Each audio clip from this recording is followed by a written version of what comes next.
Yang Allah muliakan para jamaah Musalla Al-Utsmaniyah yang dirahmati Allah. Sebagaimana biasa, insya Allah kita mulai lagi menyambung rutinitas setiap malam Jumaah, yaitu kitab Subulus Salam. Kitab Subulus Salam ini adalah syarah daripada kitab hadis Bulughul Maram. Jadi Subulus Salam ini ada 4 juz yang isinya disyarahkan oleh Imam San'ani dari segi sejarahnya, sanad-sanad hadisnya, termasuk terkhusus tentang fikihnya. Mudah-mudahan Allah berikan keberkahan kepada kita semuanya. Mari sama-sama kita membacakan ulumul Quran lin Nabi Muhammadin sallallahu alaihi wasallam ya Rasulullah wa ala azwajihi wa alihi wa ahlil bait ajma'in wal awliya'i wal salihin wal anbiya'i wal mursalin wal malaikatil muqarrabin ولآبائنا ولأمهاتنا ولجدنا ولجداتنا ولأساتذتنا ولمعلمنا ولمشايخنا ولجميع المسلمين والمسلمات والمؤمنين والمؤمنات الأحياء منهم والأموات خصوصا لصاحب المؤلف كتاب سبل السلام للسيد الإمام محمد بن إسماعيل الكحلاني ثم الصنعاني بشرح بلوغ المرام من جمع أدلة الأحكام للحافظ شهاب الدين أبي الفضل أحمد بن علي بن محمد بن حجر الكناني العسقلاني القاهري ونفعنا بهما والمسلمين بعلومهما وبعلوم جميع العلماء آمين يا الله. Ya Allah, ya Tuhan kami, anugerahkanlah keberkahan kepada kami di dalam majlis ilmu ini. Kiranya bermanfaat kepada kami, keluarga, anak maupun keturunan kami. Jauhkanlah kami dari segala malapetaka, bencana, fitnah dunia maupun fitnah akhirat. Ya Allah, ya Tuhan, jauhkanlah kami, anak dan keluarga kami dari segala kemurkaan-Mu karena kebodohan dan ketidaktahuan kami. Jauhkanlah kami dari segala cobaan yang tidak sanggup kami memikulnya. Ya Allah, ya Tuhan, jauhkan pula kami, anak dan keluarga kami dari segala gangguan, tipu daya muslihat, baik yang datangnya daripada golongan jin maupun manusia. Anugerahkanlah nikmat kepada kami, anak dan keturunan kami menjadi imaman lil muttaqin, menjadi pemimpin bagi orang-orang yang bertakwa. Ya Allah, ya Tuhan, berikanlah pula keberkahan kepada siapa saja yang telah pernah berbuat baik kepada kami, khususnya mereka ya Allah yang istiqamah, yang ikhlas, yang berkhidmat di dalam memperjuangkan dakwah kami ini.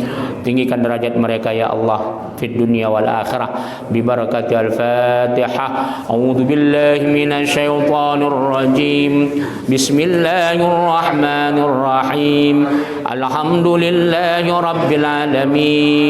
Ar-Rahmanir Rahim. Maliki yaumiddin. Iyyaka na'budu wa iyyaka nasta'in. Ihdinas siratal mustaqim. Siratal ladzina an'amta 'alaihim ghairil maghdubi 'alaihim waladdallin. Amin. Alhamdulillah.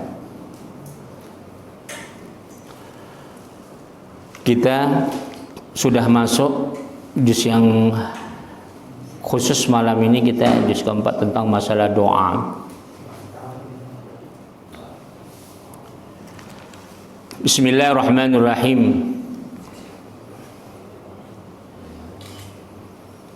Wa an Samratin bin Jundub radhiyallahu anhuma qala bada'ta subhanallah walhamdulillah wa la ilaha illallah wallahu akbar.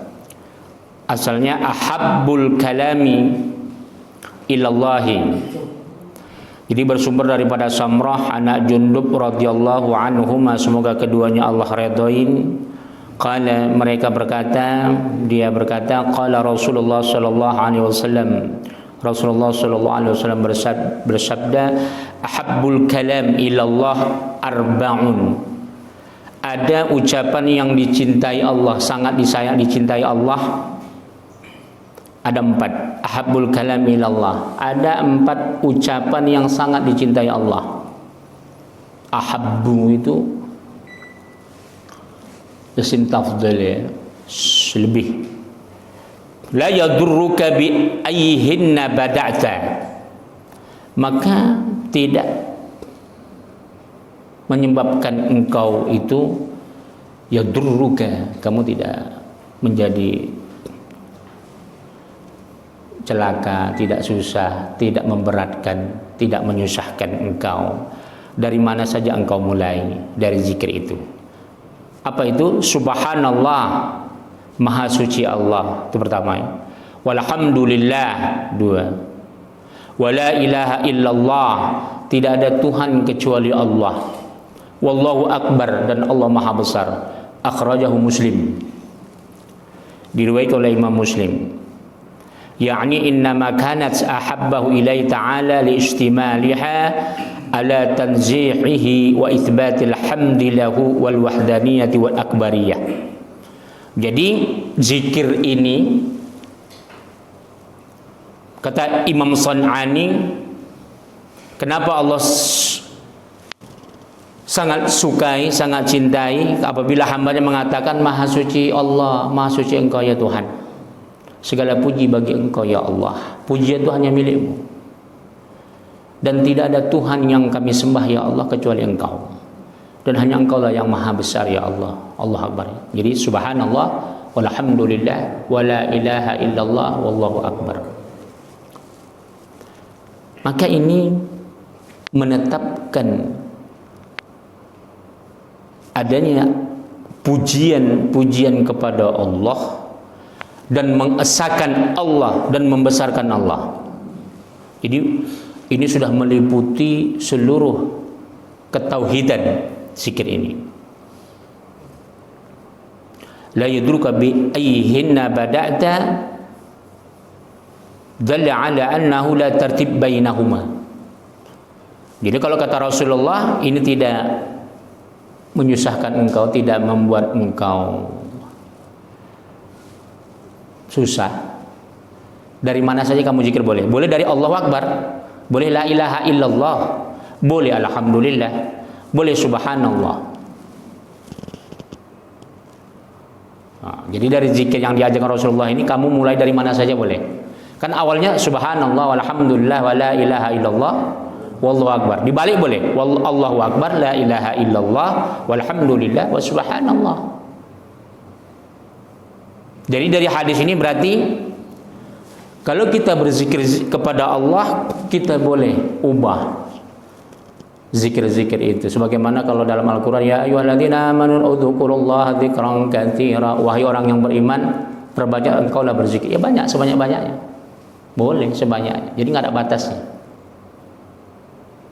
Cuman siapa yang paling banyak berzikir, maka paling banyaklah dia mendapatkan fadilahnya.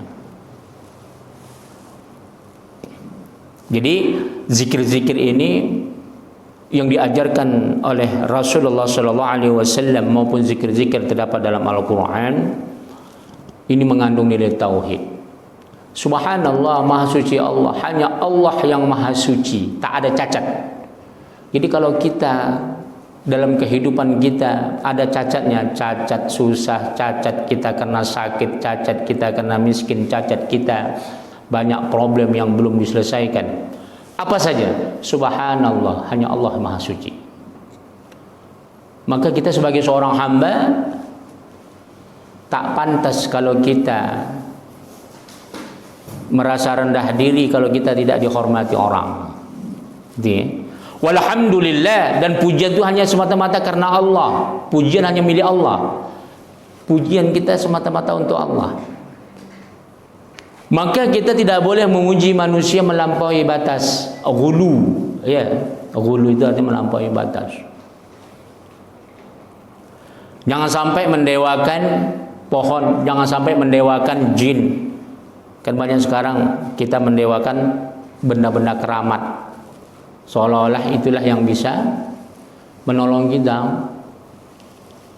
Banyak dulu zaman nabi-nabi dulu juga mereka ada yang mendewakan matahari, ada yang mendewakan patung. Kalau orang Quraisy ngakunya beriman kepada Allah tapi memakai wasilah patung melalui jin-jin yang mereka sembah melalui patung. Kalau ditanya apa? Jadi orang Quraisy sebenarnya tauhid kafir Quraisy itu lebih bersih daripada Majusi, lebih baik maksudnya. Artinya mereka tetap beriman kepada Allah, adanya hari akhirat. Cuman bedanya mereka melalui perantaraan, berdukun. Itu orang kafir Quraisy. Karena kafir Quraisy itu adalah warisan daripada agama Nabi Ibrahim. Itu disebut dengan Al-Hanafiyah, Ad-Dinul Hanif.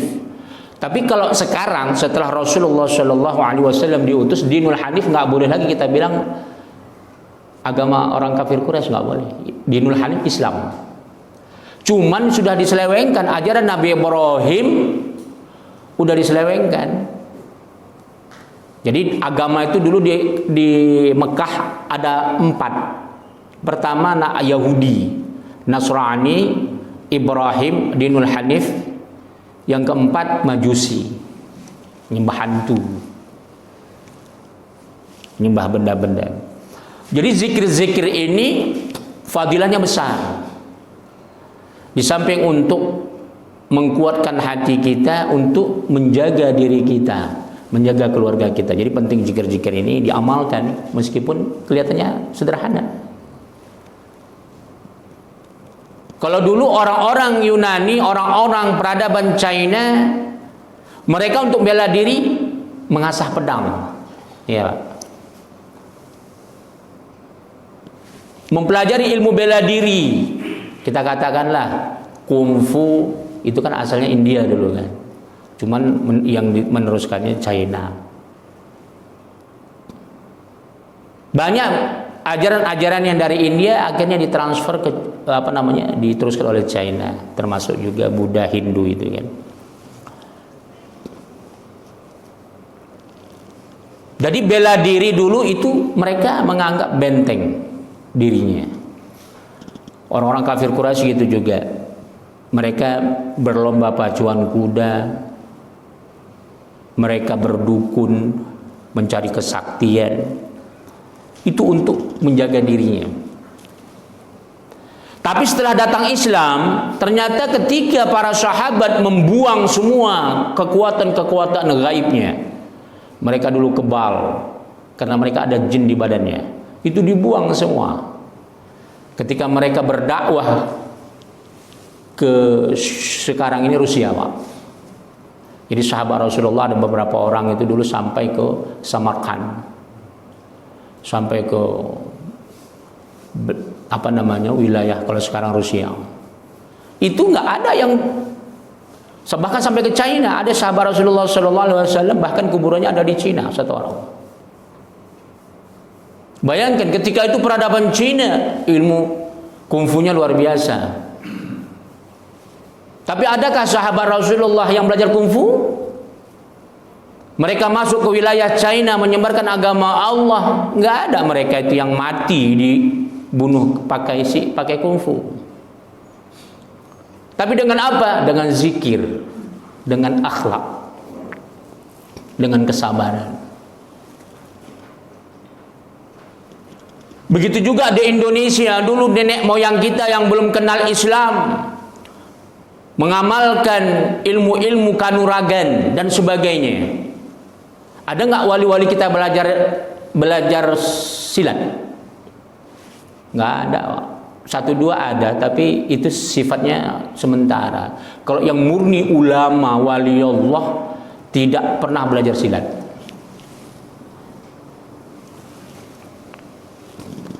Mayoritas wali Allah, ulama-ulama kita sampai detik ini. Padahal dulu kalau di Sumatera, luar biasa. Mereka itu semuanya, kita katakanlah Sisi Mangaraja, bela dirinya Pak, itu ditembak nggak mempan. Jadi ilmu silat Batak dulu itu memakai kekuatan jin, ditembak nggak mempan, antinya darah. Saya kira bukan hanya di Sumatera, termasuk di Pulau Jawa. Jadi kalau ada film-film wali Allah dia bersilat, itu hoax itu dah. Itu udah tambah-tambah ini. Wali-wali dulu tidak ada perlu belajar silat, karena nggak ada waktu lagi. Dia harus membuka kitab mengajar umat. Kapan lagi belajar silat? Nggak perlu belajar silat. Inilah dia kuncinya, zikir-zikir inilah dia. Zikir-zikir yang kita ucapkan dengan ikhlas, yang kita lantunkan dengan ikhlas semata-mata karena Allah, maka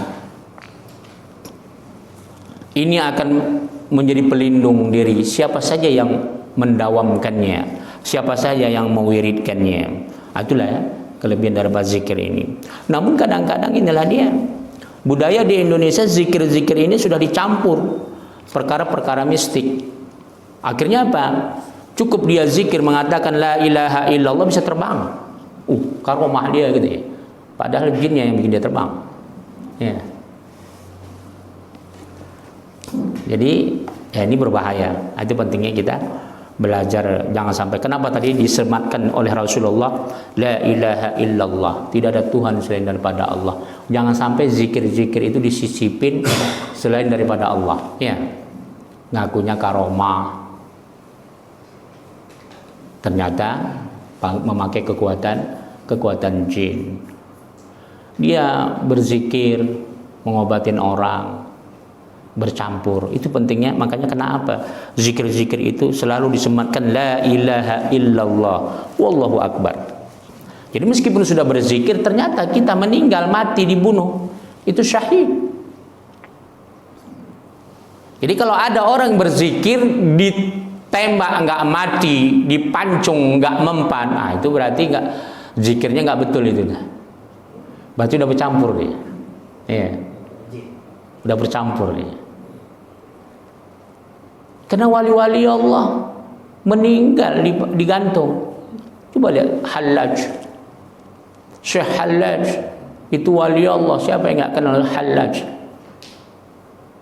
Meninggal digantung, bahkan jasadnya dibakar, debunya dibuang di Sungai Furat, Irak. Ya. Apa ada martabat wali lebih tinggi daripada sahabat Rasulullah? Abu Bakar Siddiq, Umar bin Khattab, Ali bin Abi Thalib. Ali bin Abi Thalib meninggal dibunuh. Ya. Jadi kalau ada wali, ngaku wali di Ciracas ditembak nggak mempan, itu bukan wali Allah, itu wali setan itu. Jadi ada masanya memang zikir itu nanti melembutkan hati orang. Ketika orang mau membunuh nggak jadi karena kita ahli zikir. Tapi ada masanya zikir itu nanti memang Allah nampakkan kita harus menerima cobaan itu. Bahkan dari zikir itu nanti ada orang nggak berdosa, dia akan mendapat cobaan. Allah mau uji sejauh mana keimanan dia. Contohnya Rasulullah, Umar bin Khattab, Utsman bin Affan, Ali bin Abi Thalib ketika perang Hunain.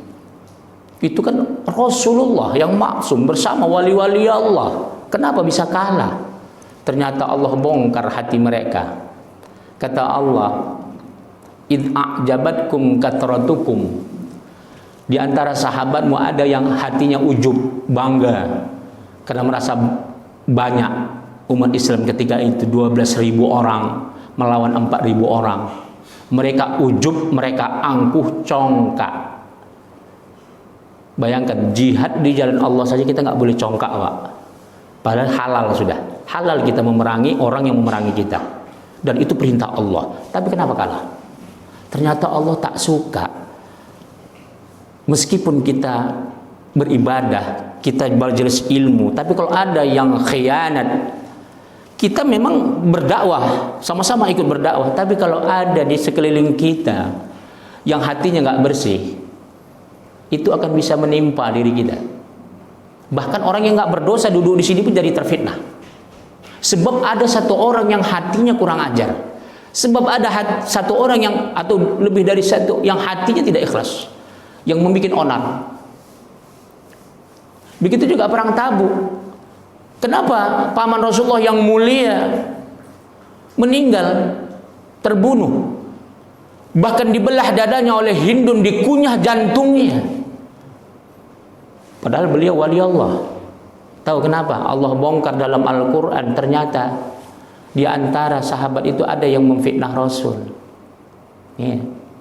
Seolah-olah Rasul mau mengambil harta ghanimah. Nah, jadi zikir itu tidak semuanya untuk kalau kita ingin kebal-kebal, tidak. Tapi percayalah, zikir itu akan memberikan kita ketenangan. Ada masanya binatang buas, Pak. Binatang buas, kita di tengah hutan, dia nggak gigit kita. Sebab zikir. Sebab zikir. Jadi memang zikir ini kelebihannya sangat luas, bahkan bisa menolong siapa saja, ya.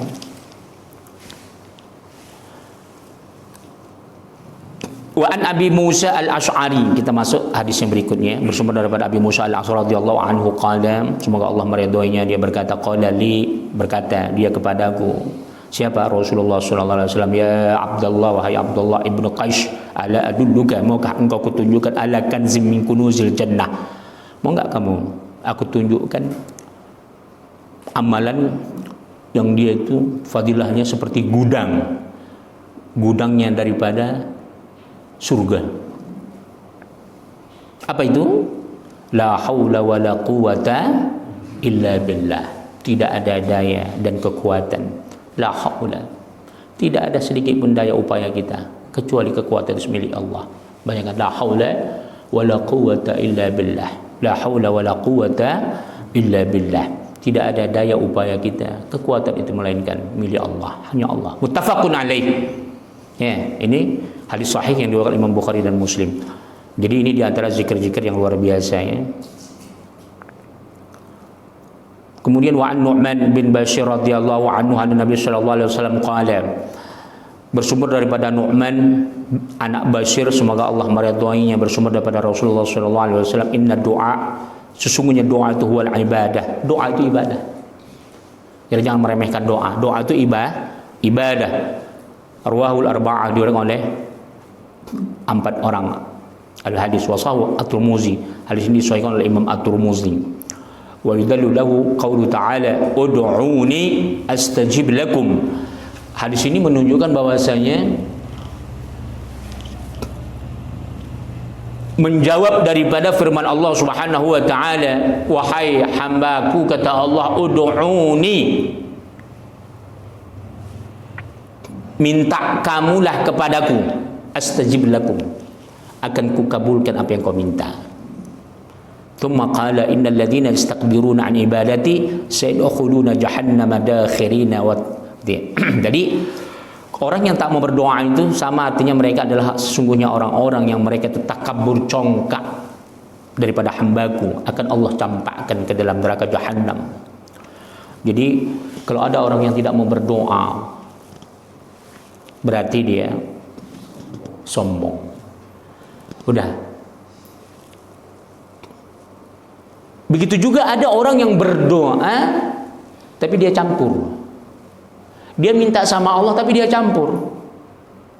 Dia pakai juga kekuatan-kekuatan khadam. Ya. Bapak tahu itu ya? Pernah lihat kan? Dia berdoa kepada Allah seolah-olah minta sama Allah, padahal tidak. Padahal dia menggunakan kekuatan-kekuatan makhluk. Nah, ini nggak boleh. Ini yang berbahaya. Jadi doa mukhul ibadah. Jadi doa dalam hadis lain, ya, ada juga Imam Tirmizi meriwayatkan doa mukhul ibadah. Doa itu adalah otaknya ibadah.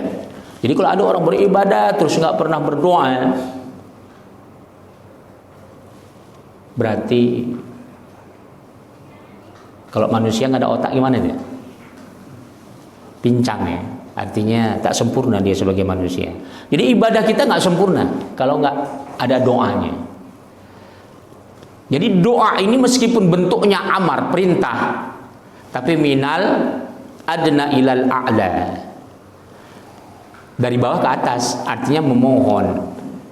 Ada perintah minal a'la ilal adna, itu Allah. Perintah itu dari atas ke bawah. Asalnya perintah. Al-aslu fil amr itu minal a'la ilal adna. Perintah itu hanya Allah yang bisa memerintah. Jadi doa ini kita berarti memerintah Tuhan, bukan? Padahal sama-sama kalimat amar kan, perintah. Nah itu dia. Kemudian kita teruskan. Wa an Anas radhiyallahu anhu qala Rasulullah sallallahu alaihi wasallam ad-du'a bainal adzan wal iqamah la yuraddu. Akhraju an-Nasa'i wa ghairuhu wa sahahu Ibnu Hibban wa ghairuhu. Bersumber daripada Anas, semoga Allah meridhoinya, dia berkata Rasulullah bersabda, doa itu berdoa antara azan dan iqamah itu makbul. Jadi kalau antara azan sudah azan, antara bainal azan wal iqamah itu makbul. Perbanyak doa. Artinya setelah kita sholat rawatib, zikir. Jadi doa itu melalui zikir juga bisa. Ya Allah, bi barakati la ilaha illallah.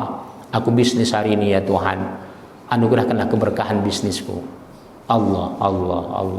Ya, bi barakat zikir. Diriwayatkan oleh Imam Nasa'i dan selain daripada beliau. Disahihkan hadis ini oleh Ibnu Hibban dan selain daripada Ibnu Hibban. Wa an Sulaiman radhiyallahu anhu qala, bersumber daripada Salman radhiyallahu anhu, semoga Allah meridhoinya, dia berkata qala Rasulullah sallallahu alaihi wasallam, Rasulullah sallallahu alaihi wasallam bersabda, inna rabbakum hayy, sesungguhnya Tuhanmu itu pemalu. Jadi Allah itu ternyata punya sifat hayy.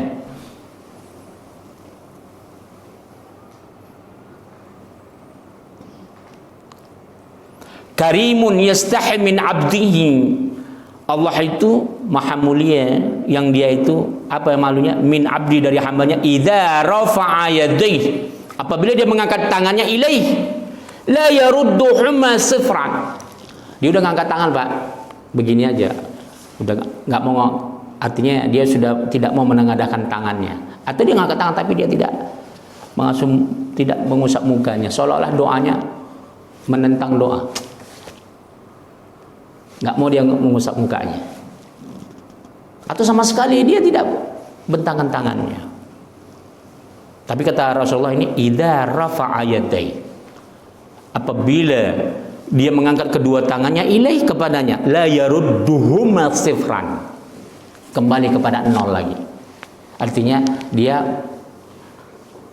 tidak mengangkat tangan, tidak mengusap wajahnya untuk memohon kepada Allah semoga doanya diterima.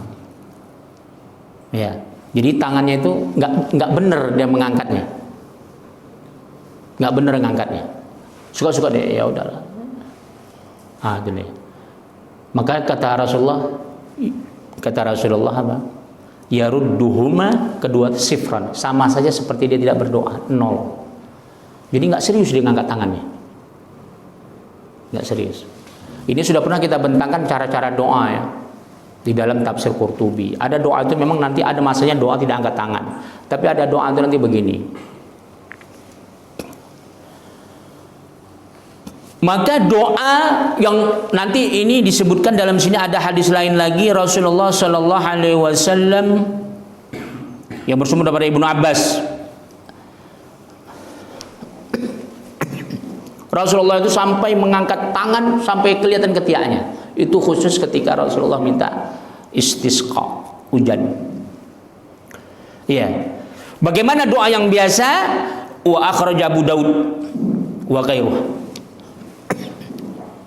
Ada hadis yang diriwayatkan oleh Abu Daud dan selain daripada beliau, bersumber dari Ibnu Abbas, al-mas'alah an tarfa' yadai haddu min kibai. Jadi kalau kita al-mas'alatu meminta, berdoa,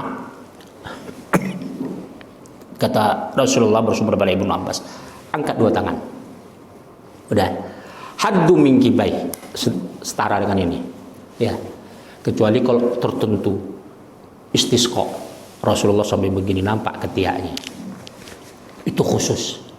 Tapi kalau doa yang biasa, udah, ini belum saya bentangkan ya, kenapa mesti rapat, kenapa nggak begini, bukan berarti nggak boleh, tapi harus begini. Ini nanti dari Al-Quran.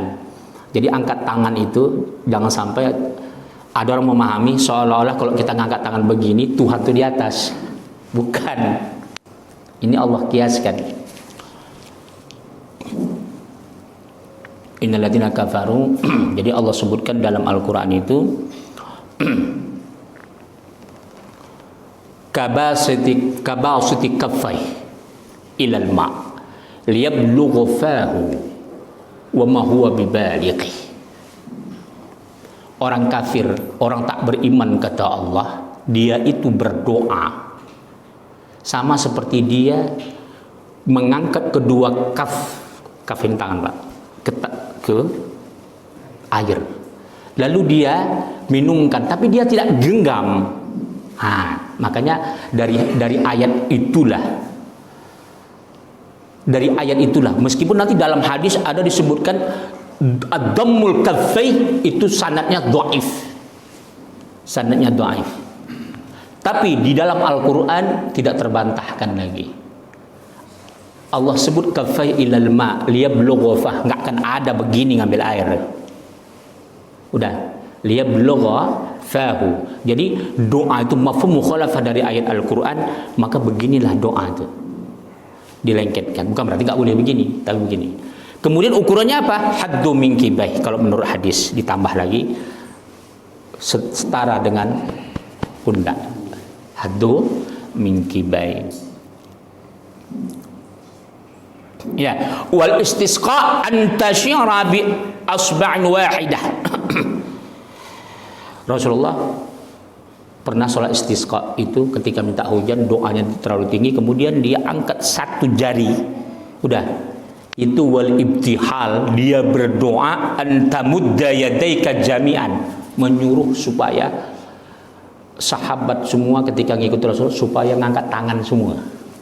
Paham? Dia. Jadi jangan sampai ini nggak ngamalkan doa khutbah satu tangan ya. Allahumma firlil mu'minina wal mu'minat. Ya. Ini karena membaca hadis tanggung. Coba suruh baca nanti tafsir Qurtubi panjang lebar, kemudian baca ini Subulus Salam. Jadi kalau mereka sudah membaca, insya Allah nggak lagi ini khutbah Allahumma firlil mu'minina wal mu'minat. Pernah lihat nggak? Wal muslimina. Ini doa kita kalau nih orang mayit diangkat ke kuburan, Allahumma firlil, boleh Allahumma firlahu warhamhu. Rasulullah ngangkat telunjuk begini untuk istisqa. Apa khitabnya? Antasyara bi asba'in wahidah. Satu jari Rasulullah memberikan isyarat wal ibtihal. Antamudda yadaika jami'an, untuk menyuruh yang lainnya juga harus ngangkat tangan sama-sama. Jadi bukan begini doa ya, ini khusus ya Rasulullah memang untuk minta hujan. Kita boleh nggak? Boleh, tapi bukan doa biasa. Orang meninggal, Allahumma firlahu warhamhu ketika digotong. Kalau kita dalam khutbah, kalau kita dalam sholat, harus dua tangan. Jadi kalau kita sudah putus-putus membaca hadis repot.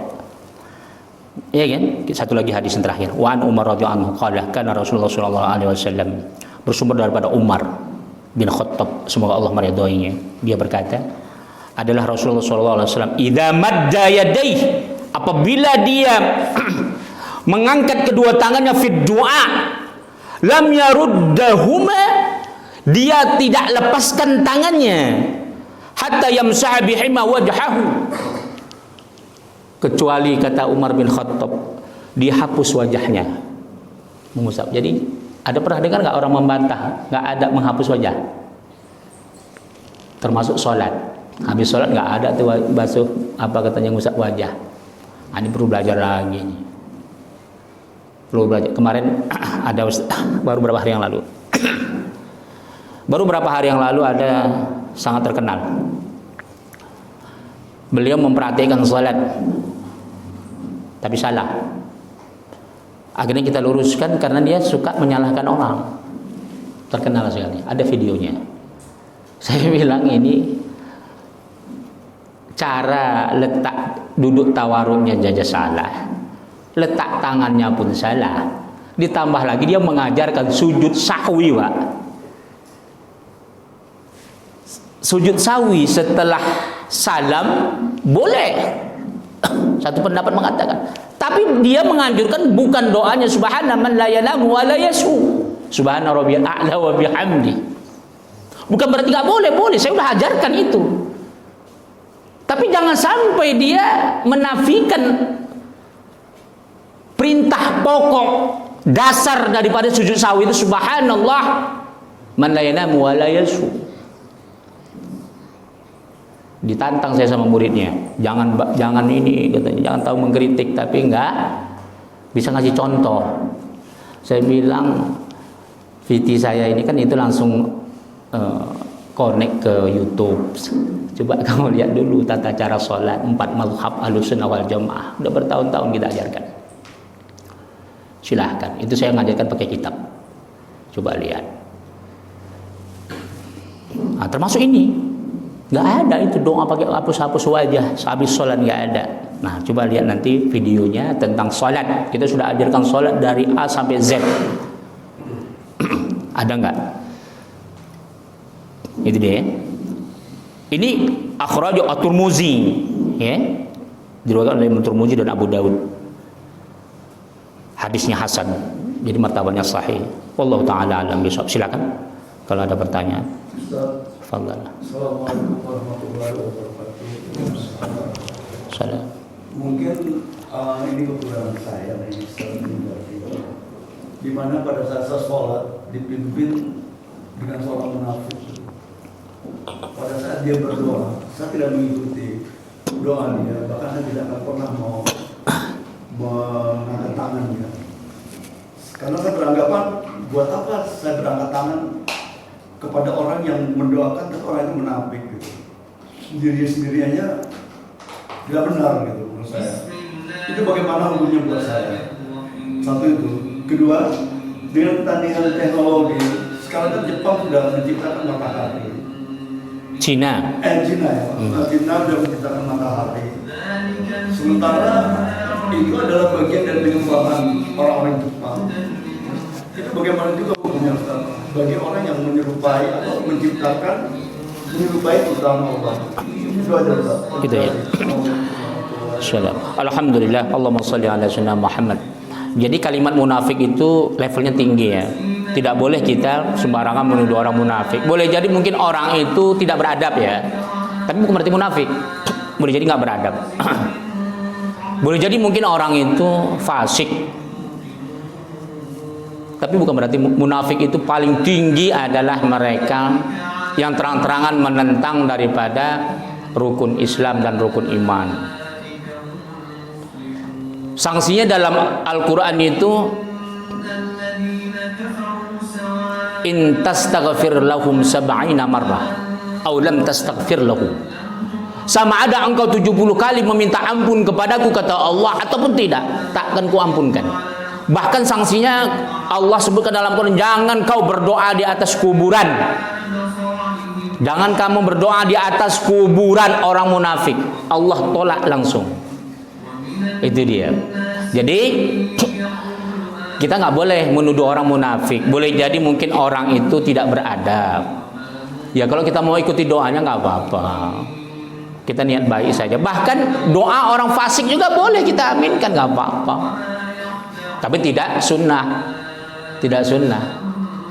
Bahkan yang wajib pun, kalau menurut mazhab Imam Syafi'i, yang wajib, tak wajib kita jawab. Contoh apa? Ngucap salam. Orang munafik atau orang fasik. Tapi nggak boleh. Jangan kita amalkan itu ya, pendapat itu. Kita tetap doakan. Siapa saja kita doakan. Itu dia ya. Kemudian masalah matahari.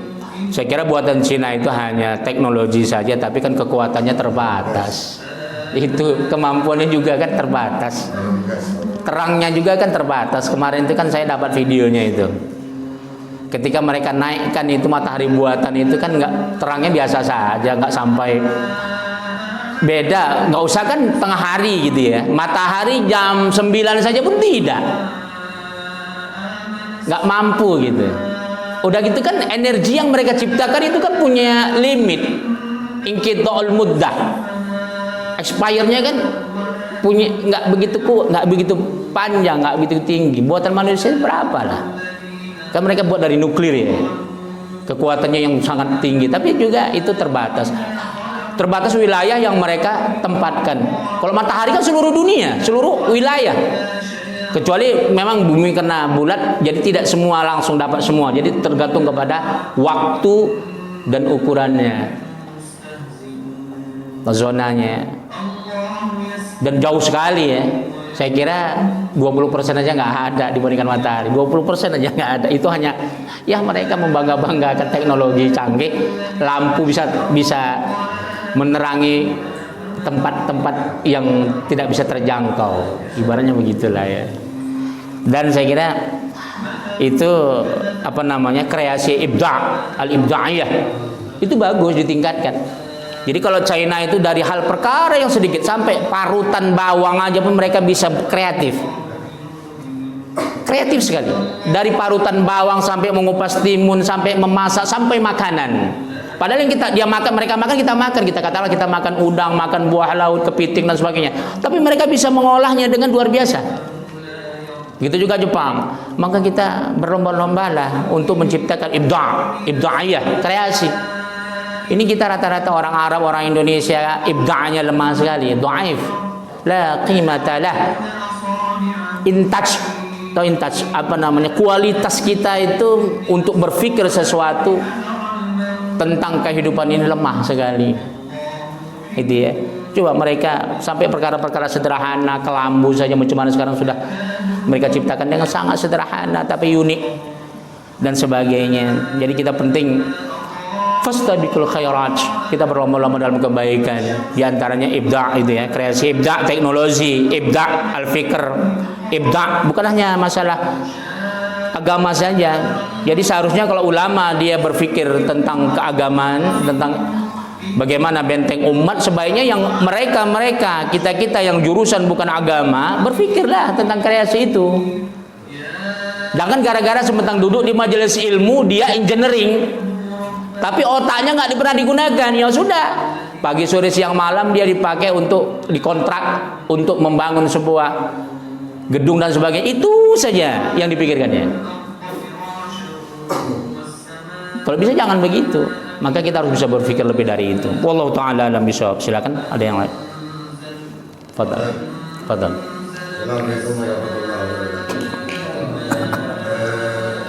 Soal zikir itu yang penting itu kualitas, itu kuantitas. Itu yang pertama. Yang kedua lagi, sekarang ini masyarakat marah berita penistaan agama. Kadang-kadang ada teman saya mendebat, satu sisi menimbangkan orang yang menistakan agama itu, tapi sisi lain teman yang satu lagi malah mendoakan dia dapat hidayah atau Allah ampuni. Itu sebetulnya yang baik itu seperti apa? Terhadap orang-orang yang menistakan agama Islam. Itu aja Ustaz. Alhamdulillah, Allahumma sholli ala sayyidina Muhammad. Doa itu, zikir itu yang bagaimana? Kualitas atau kuantitasnya? Dua-dua. Kualitas itu juga penting kuantitasnya. Bagaimana bisa berkualitas kalau kuantitasnya nggak benar? Contoh, cukuplah Rasulullah kan mengajarkan cuman sekali. Rasulullah mengajarkan cuma 3 kali zikir, atau ada hadis yang sahih 100 kali. Udahlah sebatas itu saja.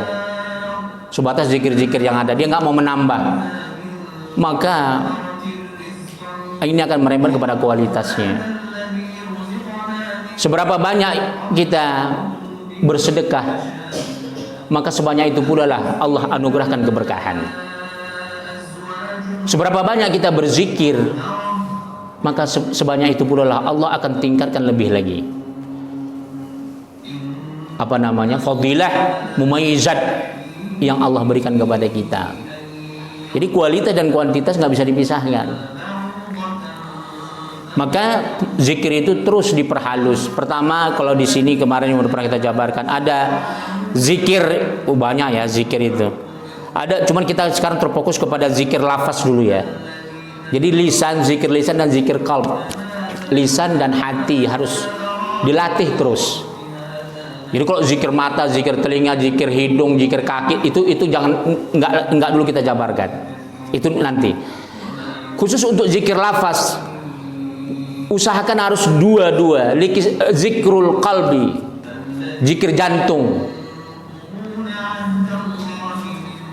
dan zikir lisan. Itu harus diusahakan terus. La ilaha illallah, tapi dalam hati kita la ilaha illallah. Allah, Allah, tapi hati juga mengatakan Allah, supaya khusyuk. Karena kalau lisan kita saja yang berzikir la ilaha illallah, hati kita kemana-mana. Tadi aku bisnis aku tak maju, tadi aku belum mandi, tadi aku begini. Apalagi dia punya musuh, udahlah zikirnya la ilaha illallah, teringat musuh terus. Maka ini mempengaruhi kualitas. Kuantitas penting. Karena gini, kalau dia hanya sedikit saja dia berzikir, sedangkan meskipun dia khusyuk, kalau hanya la ilaha illallah tapi cuma sekali dia ucapkan, maka mumaizatnya rendah sekali.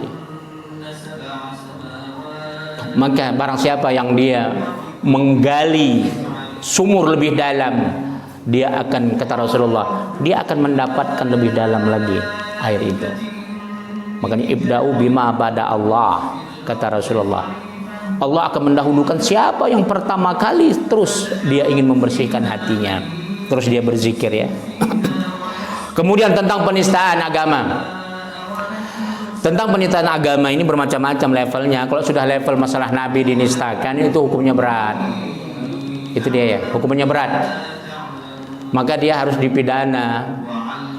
Kalau Rasulullah yang dilecehkan, man sabba Rasulullah faqad qatala,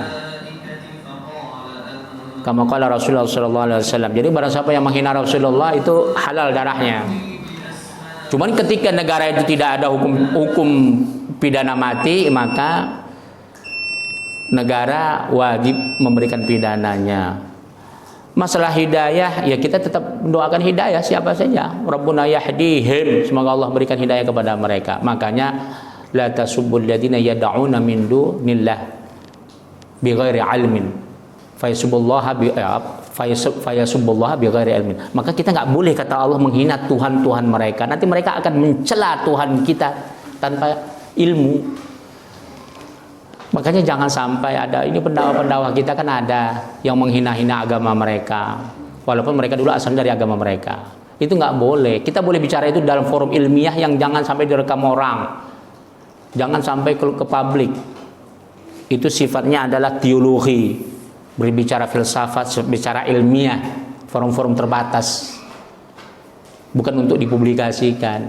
Tapi kalau sudah kita ceramah umum, itu nggak boleh kita menghina-hina, sehingga nanti orang, kata Allah, akan menghina Tuhanmu tanpa ilmu. Itu nggak boleh.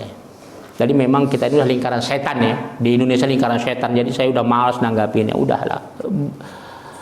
Islam memaki, sebagian orang Islam pendakwahnya menghina Tuhan mereka, mereka juga menghina kita. Yang lebih parah lagi, intelektual kita pun menghina orang kita sendiri. Iya, kan ada buzzer-buzzer bayaran itu kan. Itu juga menghina agamanya sendiri. Jadi udah lingkaran syaitan. Udahlah kita terfokus kepada majelis ilmu saja. Abaikan, nanti akan hilang sendiri itu. Kita perdalam ilmu kita, iman kita, perbanyak amal ibadah kita insyaallah. Mudah-mudahan Allah akan lindungi anak dan keluarga kita dan keturunan kita. Al-Fatihah. A'udzubillahi minasyaitonir Bismillahirrahmanirrahim. Alhamdulillahirabbil alamin arrahmanir rahim maliki yaumiddin. Iyyaka na'budu wa iyyaka nasta'in ihdinas siratal mustaqim. Shiratal ladzina an'amta 'alaihim ghairil maghdubi 'alaihim waladdallin. Amin. Na'udzubillahi minasyaitonir Bismillahirrahmanirrahim. Allahumma ja'al hadzal majlis barakatan wa mubarakah wa ba'id alaina fitnatan minad dunya wal akhirah walhamdulillahi rabbil alamin. Assalamualaikum warahmatullahi wabarakatuh.